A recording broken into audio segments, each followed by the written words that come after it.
All right, we're going to get started. So I hope everybody's having a good time. I think the morning presentations have been really interesting and thought-provoking and really help lay out how we can move towards a healthy economy and environment. And our next speaker, our keynote speaker, is I think a great example of someone who's worked very hard to integrate the economy and the environment. David Calligeros is the founder of Remains Lighting in Brooklyn, New York.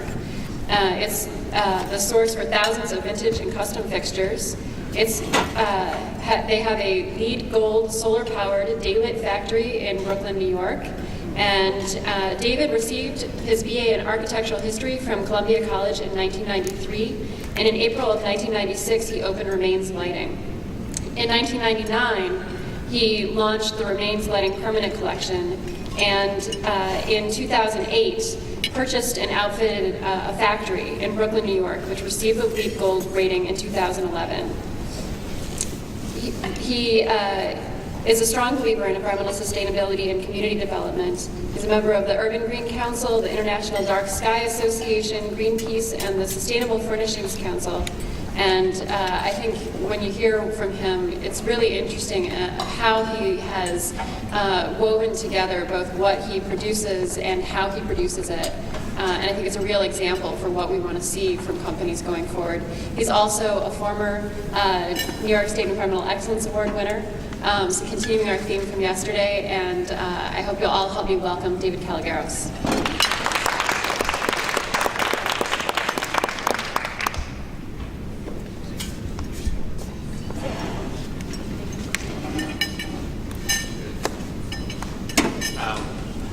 So I guess I don't really need to give this presentation now, but I will anyway, if I can turn this thing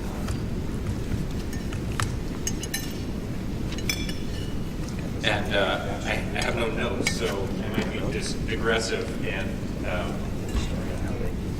carry the mic. Well, can you all hear me? Okay.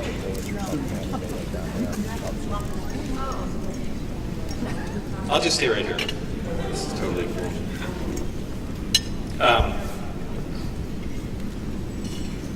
So, yeah, please interrupt, heckle, questions.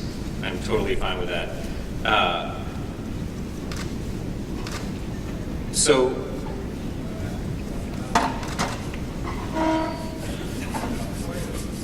Well, first let me tell you who Remains is, or what Remains is. And you could put this in context. Briefly, we're a company that provides antique lighting fixtures or custom manufactures lighting fixtures for high-end residential situations, as well as some private aviation and yachts. And we also do custom manufacturing for institutional projects, as well as some hospitality projects like libraries and hotels. And we're based in Brooklyn and in New York City, and we have showrooms in between Los Angeles and London as well. But, and this is our factory out in Brooklyn, but that all, it didn't start so big, it started very small. And it really started with my mom, who's there, and her giving me a lifelong interest in antiques and archaeology and digging things up and finding treasures. And she was sort of a classic 1950s and 60s, like artsy-fartsy, flower pressing, furniture reupholstering, box decoupaging person. And took me on lots of buying trips. And then when I was a little older, maybe 12 years old, she got me a copy of this book, Bury My Heart at Wounded Knee by D. Brown, which was if you're not familiar with it, it's a really staggering account of the way that Western European civilization marched across the continent and what the Native Americans thought about that. It's mostly first-hand accounts. And that really instilled in me a sense of while Western civilization has an awful lot of triumphs to its name, it also has a lot of failures to its name, and chief among them being perhaps a disregard for the natural world. Well, I took that love of antiques and this interest in sustainability and the environment off to college with me. I got a degree in architectural history from Columbia, and shortly thereafter that I started working in the antiques business, and about 3 years thereafter opened up my own architectural antiques company. And it was in a small space, about 5,000 square feet in Chelsea, on the second floor. And it was unlike your usual architectural antiques business, which is usually like, 40 acres and piles of doors and clawfoot tubs and fireplace mantles and stuff sort of jumbled up on top of each other. But I had this little space, and I wanted to make sure that everything was restored and curated and kind of ready to wear, because I couldn't compete with that other business model. So that's where we get this next influence on me, which is my pop. He's a retired aeronautical engineer, and he really gave me this love of making things and figuring out technical problems and restoring stuff. And because of that challenge of the small space and the need to present a sort of curated product, I built a 500 square foot little workshop in the back of the space, and I would remachine plumbing valves, and I would carve bits of missing marble mantles, and I had an old Finnish guy who'd come in and work on the wooden mantelpieces, and there was a Russian guy who came in on the weekends and did stained glass work. And there was all these different classes of work going on in that little restoration shop. And I realized, this is what that place looked like, by the way. I realized that I could never really become expert in any one of those categories while I was still doing all of those categories. So I really had to focus. And as much as this was super fun and the wide class of stuff was really interesting on like a, craziness standpoint, I needed to focus, and metal was really my passion, and that meant lighting fixtures really. So we became an antique lighting company, and I was able to develop a really full bore restoration shop and attract people as well, because we were specialists. You sort of had to stop in our shop if you were shopping for antique lights in New York. And that led to this next stage of development of the company, which was, if an architect, say, was coming in, they would see a pair of great light fixtures, let's say, like this sconce here, but we would only have what it was. It was vintage. It's a pair or two or whatever, 3 pieces. And they would say, well, can you make me the extra 10 that I need for this project? And because of the process of restoring things and taking them apart, making the missing pieces and putting them back together again, through thousands and thousands of different fixtures, taking the step to making something from whole cloth was actually quite an easy step. And so we started taking these custom replication commissions. And then thereafter was yet another small step to just starting to design stuff from whole cloth that I wanted to make that was not necessarily a replication of an antique model. And that led to the next stage of the company, which was really all about manufacturing. And these are some shots from our current factory.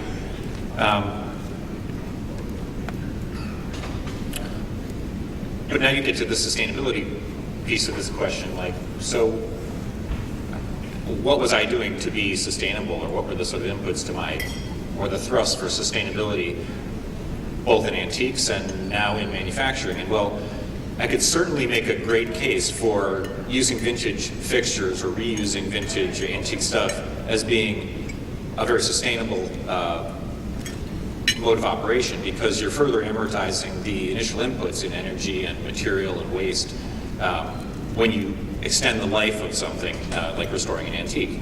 But we're also making stuff from virgin materials. So what about manufacturing can be sustainable? And I think you really do need to look at manufacturing when you're talking about sustainability, because it's so much bigger a piece of the sustainability pie than the question of, like, well, what do you do with the product after you take it off the shelf? What happens getting that product to the shelf is very significant in terms of energy inputs and pollution. So from the get-go, I was always interested in doing the right thing as far as the environment was concerned. So on a little level, we were like recycling assiduously. We got rid of our bottled water delivery and just put on filters at the New York City, at the tap. New York City's got pretty good water anyway. And In fact, when New York discontinued briefly in the early aughts its recycling program, we would cart all the recycling from work back up home and recycle it locally. We put in an indoor shower to encourage our bike riders. But then I got this notice in the mail, and it said, you can buy green power. And I was like, well, that's great. This is a lot easier than sorting my recycling. All I have to do is sign up for this thing. And I think it's, frankly, one of the most important as well as simplest things that any business can do to improve their environmental profile is get yourself off of, coal or nuclear power and pay the actual price, which is for power, which is the price for producing it, as well as the price for polluting or not polluting with it. And then maybe about 10 years ago, when we just had started getting our feet wet in manufacturing per se, we were working with some overseas partners. There was this one fellow in India who was doing casting and assembling for us. And I got a quote from him to make a particular wall sconce. And this thing was, let's say, $30 in polished brass.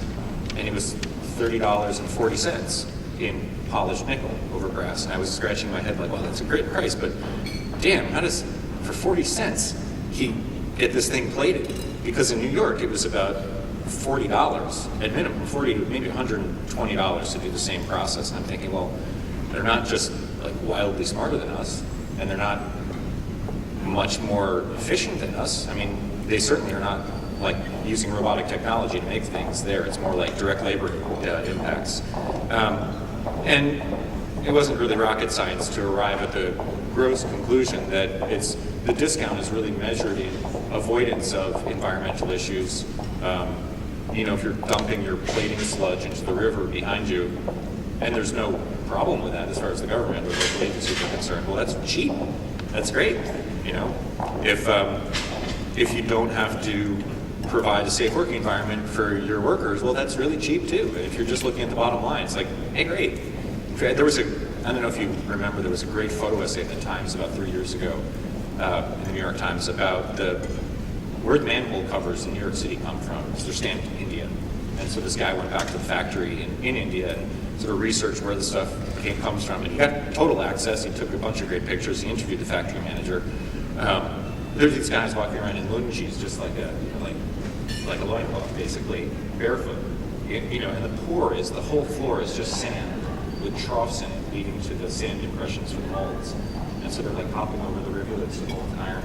And the factory manager says, when asked, well, like, what about gloves or, boots for these guys? And he's like, well, that stuff would make it essentially too expensive for us to produce. We wouldn't get the bid.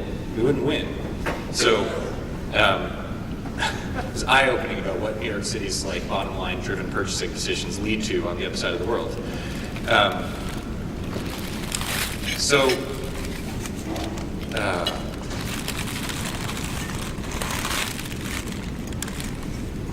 We decided, after reading that letter, that we really didn't want to be a part of that story. So we started from that day in-housing or onshoring all of our production. We were looking for local vendors of the same stuff that we were going overseas for. And frankly, we were running into this problem where a lot of those local vendors were just not extant anymore because they were driven out of business by this depressive price pressure on companies that had to comply with at least the minimum standards of US OSHA and EPA type regulations. And they're competing in this unlevel playing field against very low regulation countries where it's a lot cheaper, obviously, to produce this stuff. And so that led us to actually bring in-house under our own roof a lot of the production processes. But doing that has a big benefit from a standpoint of quality. We could monitor what was going on with when I had a face-to-face relationship with the machinist across the street or the foundry down the block or other vendors like that. We can monitor lead times, we can monitor quality. We could also make sure that they were enforcing some modicum of environmental protections. And this process continued over the years as we grew to the point where we needed a bigger space to put our operations because all of that insourcing demands more space. It's not like the classically business smart thing to do to to buy the whole cow when you just want a glass of milk, but we wanted a very particular glass of milk, so we ended up, after a couple different moves, buying this factory. It's about 25,000 feet. It's in Brooklyn. And we brought a lot of our production under our roof. And there are pluses, like I was just saying, in terms of quality and lead time and accountability. It's also obviously a lot more expensive to do that. And it's certainly more expensive to do it in New York than it is to do it in most any place else in the world. I can't imagine what the price of 25,000 feet of industrial space is in, like, Troy, but it's not the same as it is in Brooklyn. One of the big benefits of being in Brooklyn, though, was that we had a local access to a good labor pool, and that was something that was sort of galling to me. I had the factory previous to this kind of close to my home. I live in Nyack, and about 10 minutes away I had this little space.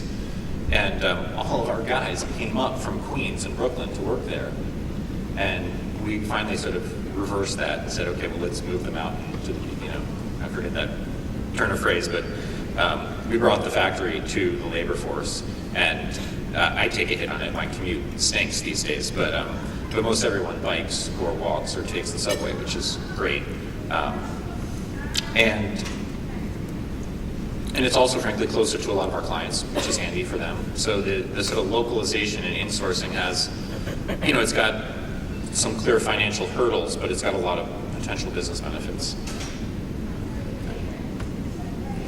And buying that building it sort of freed up a lot of things for us in terms of what my environmental passion was pushing me towards that I could not do in a rented space. You can't dump a $100,000 solar array on a rented property, obviously.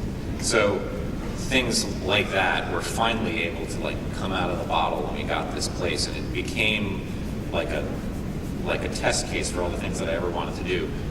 First among them was putting in a 16.5 kilowatt photovoltaic array, because like I said earlier, it's really taking account of your power supply is one of the major things that you can do.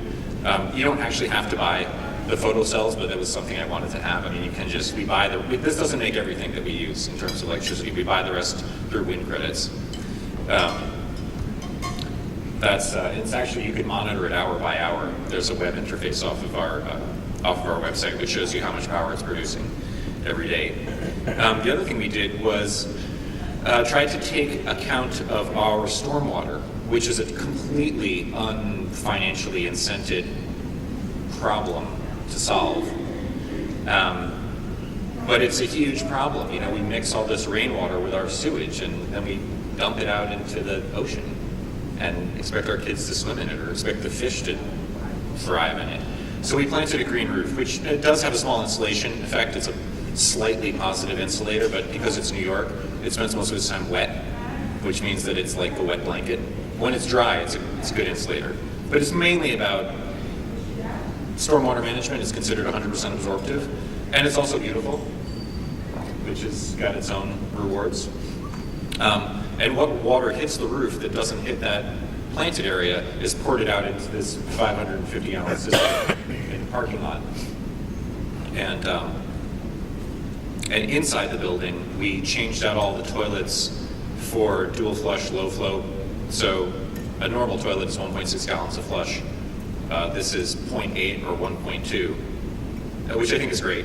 All the sinks are foot pedal actuated or motion actuated, but even as great as that toilet is, it's still if it's not a sin, I don't know what is a sin to be flushing human waste down the drain with potable water. I mean, there's millions and millions of people in the world who don't have enough drinking water, and we think it's great to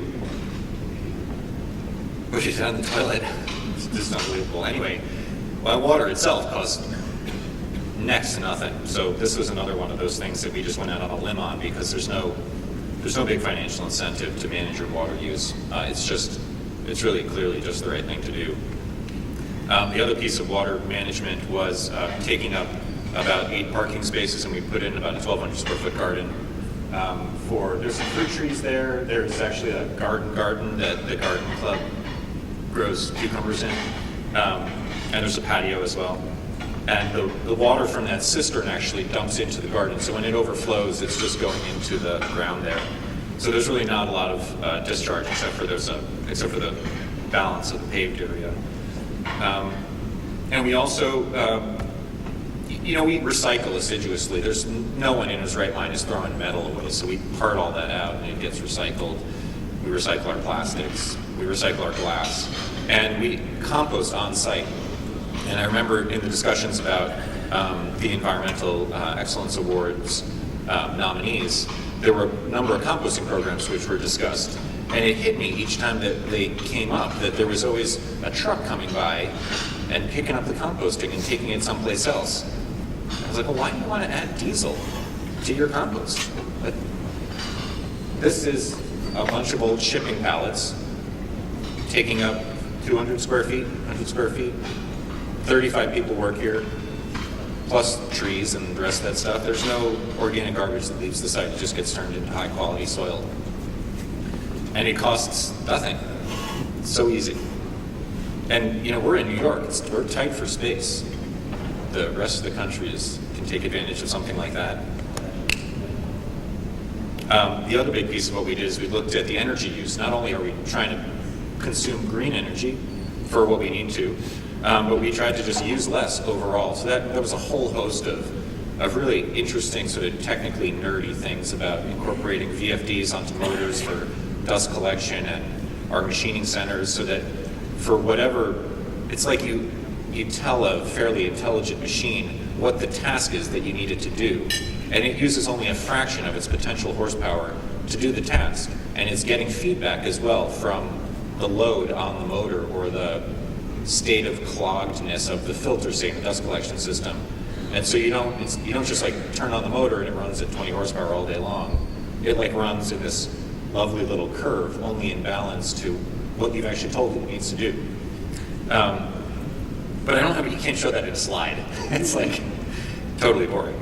But the awnings, which are pretty, again, I like pretty things, are also a huge benefit from an energy standpoint, because we posited a cooling system, if you will, based on avoiding heat, which is really kind of simple and old-fashioned. If you just stop the heat before it hits the building, you are cooler. These awnings take no energy to run. I mean, they're just, once we put them on the building, they do their thing. They avoid 18 degrees of heat gain. So if it's 90 degrees outside and the sun beating on this building would make it 108 inside, this keeps it at the ambient temperature. I mean, now 90 is still kind of hot. Some people grumble, but then again, I feel like your comfort is in direct proportion to the dress code. So it's like, sandals and flip-flops and tank tops, by all means. And we have these thermostatically controlled ceiling fans. They're another really simple, great technology. You just put a set point on it, and it circulates the air nice and slowly. When it hits that, it turns off when it is cool enough. It doesn't need it. And they're operable windows. So it's, old-fashioned, but can you imagine the cost in terms of energy? And not to mention the cost of manufacturing and delivering a 50-ton air conditioning unit to the top of this building, craning it up there, and then running it all summer long. Like, that's even the most efficient super duper Energy Star whatever compressor is just a monster energy hog. And although we participated in the LEED program, and LEED is really great, but it's kind of a one-size-fits-all thing. And they were like, no, you need to put in the high-efficiency air conditioner, and then we'll give you a point. This is not an air conditioner. But I'm totally cool with LEED. Every once in a while you come up with these funny conundrums, like a clothesline doesn't show up on their radar, but a high-efficiency clothes dryer would. Oh. Anyhow, so there's a lot of other little picayune things that I'd love to get into with you, but I don't want to stand up here and blabber on about myself endlessly. But I do want to say that there's two main things that strike me in for running a sustainable business. And one is that it's really pulled by, it would be pulled rather by regulation. So much of this stuff was just money out of my pocket because I felt it. So there's no CFO in the world who would look positively on what we did. And luckily we don't have a CFO, so I get to do it. But there's a huge lack of incentive to do stuff like this, even the really simple stuff. Composting, like I was saying, it doesn't really cost you anything. It avoids truck traffic and a garbage pickup. People are psyched about it on the staff, and they, further participate in the life of the company. But there's no one pushing you to do it. Never mind the more expensive things like accurately pricing power. And the other thing I want to say is about, I run this company. We make these sort of fine objects. I like to think that they're very long lasting, but they are in and of themselves not green. I can make a big argument about how I buy recycled feedstock for the metal, and but it's a light. But it's significantly a green act to purchase a light from me. And I'm not saying that just because I want you guys to run out and buy a light from me. I'm saying it because the way we make them is really importantly sustainable. And not perfect, but we're sort of heading in a sustainable direction. And there's a big tension between this sense of commons and what's good for the environment, for the planet, and what's particularly attractive about sustainable and eco and green products. A lot of people think that buying a bottle of eco water, ethos water, whatever it's called, is hey, that's great. It's an ecologically positive thing to do. It's or like an organic piece of asparagus. Well, if that thing came in a jet plane from Argentina, yes, you might participate in eating something that doesn't have pesticides on it, but the broad picture is that's a disastrous environmental move. And it relates to the potential sales benefit or the business benefit of running an ecologically oriented organization, is that there's a huge tide of washing around of this, eco, green, whatever, hyphened products which may actually be positive for you as an individual. But the much more important thing, I would argue, is to look for things that are made in a sustainable manner, because the burden of all of the environmental stuff that goes on is on the making side. It's on the digging it up, refining it, moving it around, putting it together into stuff, packaging it, and then it's on the store shelf. And your decision to buy it or not buy it sort of engenders that huge train of manufacturing again. Whether you throw it out the window of your speeding car or recycle it is maybe, that's an important decision, but it kind of pales in comparison to the decision of what to buy or whether to buy it or not. So, thank you all for your attendance. And I'm happy to, I'll keep standing up here if you want to ask me questions. Take questions. Hi, so you said that all these things you're doing don't really have a financial return, but aren't those awnings a lot cheaper than air conditioning? Well, let me restate that. I must have misstated it if I said there's no there is a financial benefit to a lot of what we're doing. It's just a very long-term financial benefit. So if you take the argument of the awnings versus a regular air conditioning unit, the awnings are a little more expensive. They cost about $100,000 or $90,000 to put on the building. Maybe they're the same cost as an air conditioning unit. Maybe. Anyway. Okay, but they don't use any energy. They don't use any energy. So you have an ongoing... Yeah, so that's, it's not like I'm saying all of this stuff is a total loss, but... Well, yeah, but that's what you did say, and I really think it's important to say that, often this can save you money.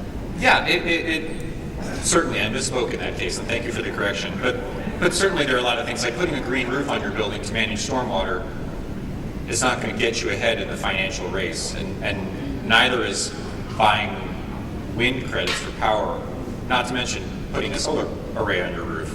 Those are things that really take a very long term view. I'm looking at a 9-year payback on my solar array. I basically bought my power for 9 years up front in one lump sum, which felt like the right thing to do. But there are a lot of these things that are not, that are not about a quick payback, and those are specifically the things that you really need the government to sort of pull companies along with, because the market doesn't accurately price in pollution, for one. Sure. I'm just interested to know if you've had any positive or negative reactions from neighboring businesses, how they sort of viewed or commented on the actions that you're taking within your building. People are generally positive about it. There's not a lot of, my neighbors are mostly residential, actually. There's some artist lofts around the corner there, and so shipping and receiving. But yeah, people are psyched about it. You show them a roof full of solar panels and green roof and awnings, and who wouldn't like it? I haven't seen anyone say, hey, that's great, give me the name of your solar installer, which would really make me happy. First, you. I'm just wondering, I've run across a situation where people don't want to compost or do involved, engaged actions that work for green because that's not their day job. And I think that you've created a company from scratch that has had a good green mentality as part of your work ethic, and maybe you're attracting people who buy into that and are fully supportive. Do you have any insights in how to make that a culture in a pre-existing situation? I've got to say that we do have a good, generally committed staff, and frankly, it's every job posting that we write touts our environmental bent, and I think that we attract good people on account of it.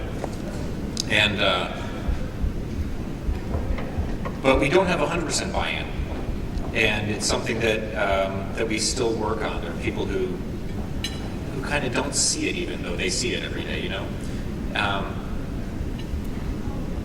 I think that it's through demonstration. Like, we have a meeting every morning. Everyone in the factory stands around in a circle and says, like, today I'm going to be polishing the X, or I need you to machine the Y, or we got to ship out the Z. And those moments are always good for me and for the company to bring out or point up some new thing that we're doing. Like, one of the guys we hired as a project manager is a master composter. So he did a couple of demonstrations of what it's all about. This banana peel, this brown paper, yes. This old fish skeleton, no. And and everyone gets it. And plus, we have there's a lot of drinking involved in the evenings, and like gardening and Pim's cups or beer or whatever. So people like turn the compost, hang out, have a couple 6-packs. I don't. You can take advantage of that idea. That's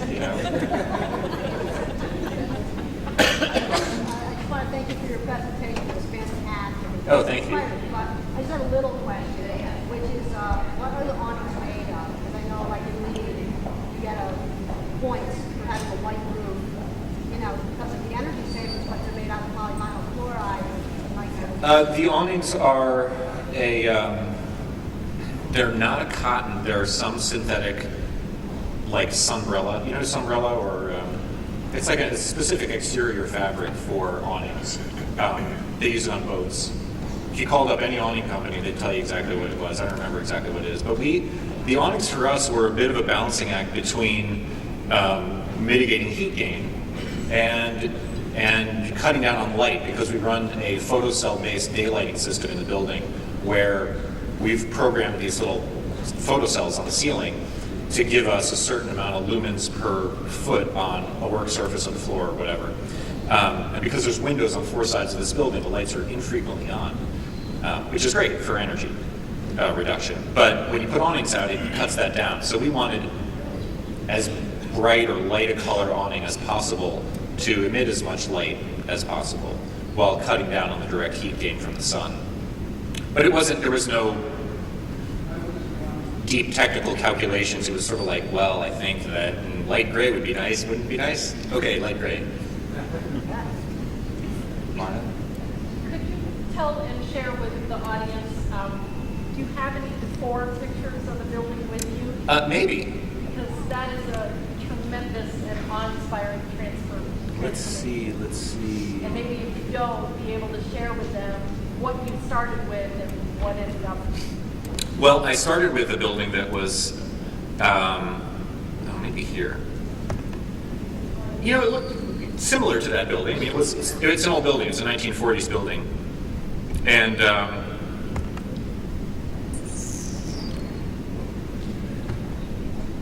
but it was, it was like slightly decrepit. It certainly did not have awnings on it. It had been a manufacturing space since the get-go. There was a paint company in there. There was another lighting fixture company in there. There was a hardware company in there.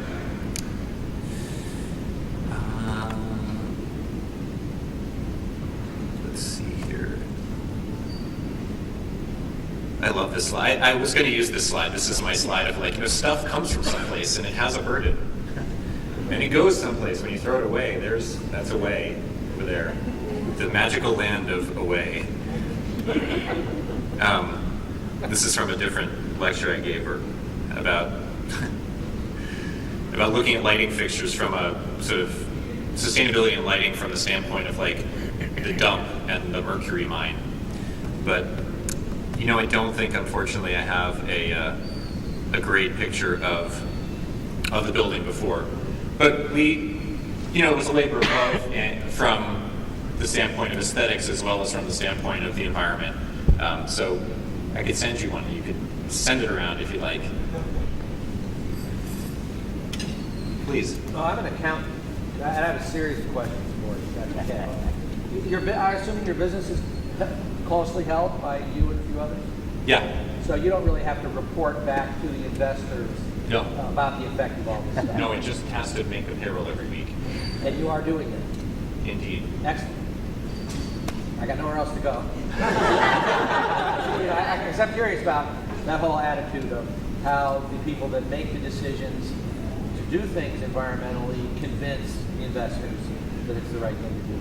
Well, I think that in that situation, like I have to make that argument with my banker, and the argument is like, look, Citibank, you guys want to tout that you're part of this wave of like green, ecologically conscious business, and so it behooves you to extend us a loan, for instance, for a set of VFDs for an air compressor. And then more sort of pointedly, you could say, look, I'm doing something that's going to have an immediate return. It's going to have an 18-month return on investment because it's going to save me electricity. There are a number of things that will return a lot quicker than the green roof, for example. I apologize for painting that with such a broad brush, but there are some things that do make sense, in the short term, especially relating to energy use, like the daylighting system was, a bit of an upfront charge. But once you start managing how much you're using your artificial lights, it really pays back quite quickly.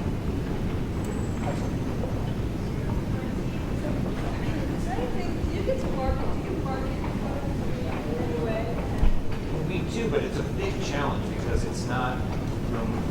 There's an organization to which I belong called the Sustainable Furnishings Council, and that's for carpeting and paints and furniture, especially upholstered furniture. And I got to tell you, it's all about personal health effects. Low VOC paint, no formaldehyde in the upholstery, carpeting that doesn't off-gas. And my argument, the argument that I try to make, which is that, look, the product is or it isn't green, depends on how you want to define that in terms of recycled content percentage, or in terms of, if we build an LED light engine and it's very, it sips energy very scrupulously. But my argument is really more about like the process, the envelope in which it's made, the manufacturing, the local sourcing. And that's an argument that you really need to sit down and have a long discussion with someone to convince them of the efficacy of that set of actions, rather than saying like, if you put this shampoo in your head, it's going to be healthier for you than this shampoo. So this is the eco shampoo. And you're like, sure, I'll pay an extra $1 for that. So it's, you know, we make as much hay as we possibly can out of our sustainability efforts. We trumpet them everywhere, basically. And I think that people do have a pretty good understanding that we're not just blowing smoke, that when we say that we're doing sustainable things and they look into it, that it's bona fide. But it's a tough argument to make. I think maybe the best argument one could make, and remember, we're in a really like a luxury goods market, is to say, well, you could buy this $100,000 Mercedes and it gets 18 miles to the gallon, or you can buy this $100,000 Mercedes and it gets 100 miles to the gallon. People, you know, if all things are equal, they'll buy the 100 mile per gallon car, and that's kind of what we offer them. It's not like in the home sector we're saying, oh, you have to wear burlap and, you know, and clean your dishes with sand. It's the same level of sophistication of design, and it's the same quality of product, if not a greater quality of product. And isn't that nice? It's made in a sustainable fashion. But the sustainability thing does not drive the purchasing decision. It's like the choice between the two $100,000 cars. Like, oh, okay, all things are equal, I'll buy that one because it's no more expensive or no greater burden to me. Would it be helpful to have some kind of certification program with that, so you could actually say, I am a green X, like I'm a LEED? Oh, absolutely. I mean, it's the reason that we participated in LEED to a large extent, is because it's one of the few broadly recognized environmental certifications you can get. And it really doesn't cover the manufacturing process per se, it's really just about the built environment. And also why we're part of the Sustainable Furnishings Council, because it's, you know, it's another third party. You know, frankly, they don't even vet what we do. Hopefully none of them are here in the room. I like those guys, but all you do is pay your dues. You know, a third party certification would be tremendous. It's hugely needed, but it would be complicated. I mean, the arguments for true sustainability are not easy, and you have to evaluate those claims in order for the certification to really mean something and gain currency. So yes, it's a great question, and it's sorely needed. I'll be speaking about one in next session. Oh, good. It's called the B Corporation. Just another comment on, you have manufacturing in a mostly residential area, and I was intrigued by that, not only that you exist in that kind of mixed-use realm, which I think is the future of manufacturing personally, but also that you moved to that location.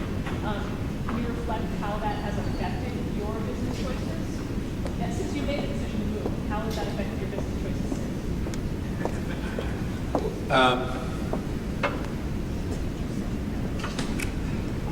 Well, somebody else might say, well, geez, now that I'm in a residential neighborhood, I can't be like emitting gads of smoke every day. But that's not the case with us, to start off with. But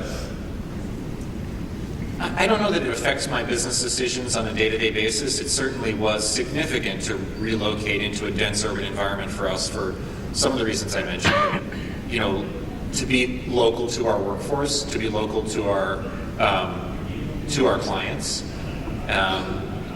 And I think that being local also to this like web of other support manufacturing businesses is really important. I think that we all gain from, and my business colleagues and I gain from our proximity to each other in the simple ways that you'd think of, like I can go over to your shop and see what you're doing for me in 20 minutes, and you can deliver what you're doing for me in 20 minutes. It's, you know, local has a lot of little underappreciated benefits that, you know, working overseas is, you have to be really sophisticated to do that stuff, and we were not, let alone like ensuring a good product and getting someone to manufacture something according to my print. Like, that was tough. Trying to get those guys to say that they're doing the right thing environmentally. I mean, Apple is, and I don't mean to pillory Apple, but huge companies with billions of dollars of resources have huge problems monitoring compliance in their own factories, and it, you know, shows up in the press all the time. So, you know, local's good, and we're at a scale and in an industry where it makes sense. I think that unfortunately, I think that that's the future of American manufacturing. It's like small and boutique, and it's not going to be cranking out inexpensive widgets unless we get serious about elevating the OSHA type, EPA type standards across the globe. Then you'd see it move back here because, we're as smart as anyone. We can make stuff just as well as anyone. We just, if they would also have to toe the line with the standards, then we could be competitive. But the way it's going now, it's really not a competitive environment for manufacturers to compete on price. Sir? You mentioned that you are touting your sustainable products.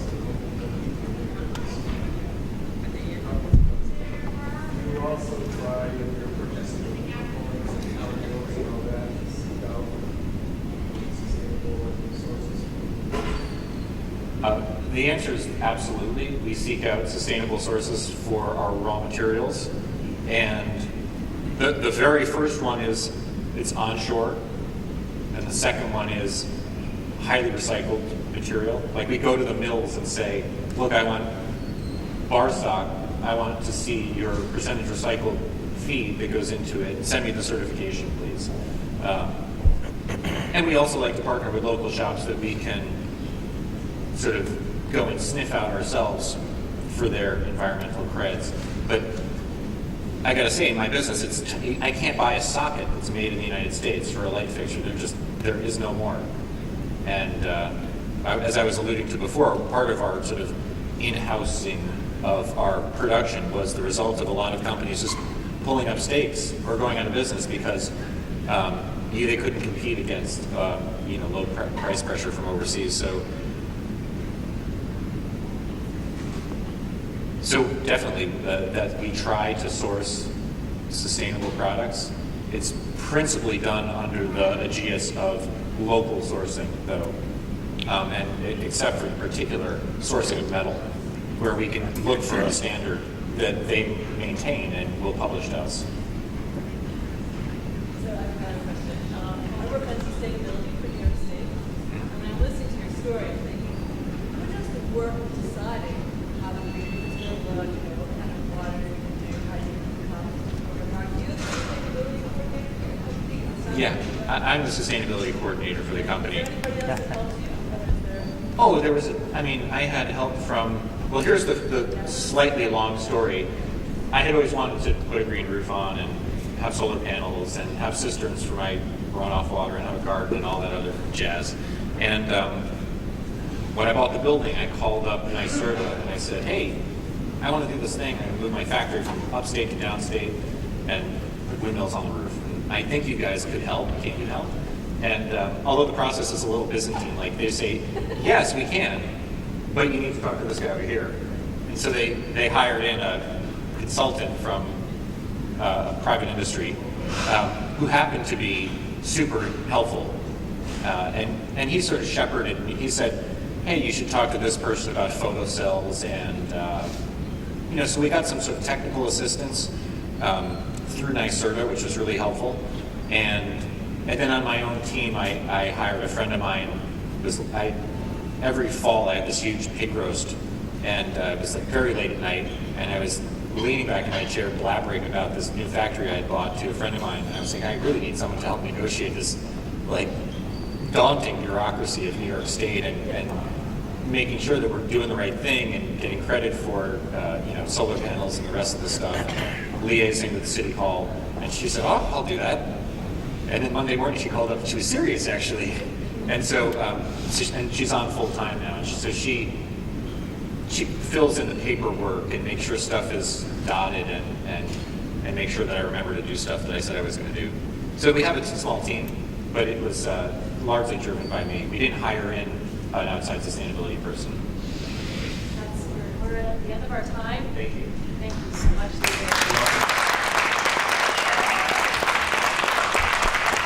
Thanks, everybody. So now we're going to be heading back to the hearing rooms for another panel discussion, and then after that we're going to be breaking out to have some in-depth conversation about what comes next. So I'm going to ask everybody to come over to hearing room B.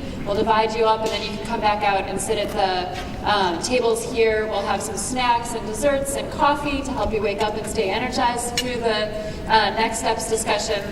And then we'll be wrapping back up in hearing room A. So please go forth, enjoy your next workshops, and we'll all meet together in hearing room B at 2 o'clock. Thanks.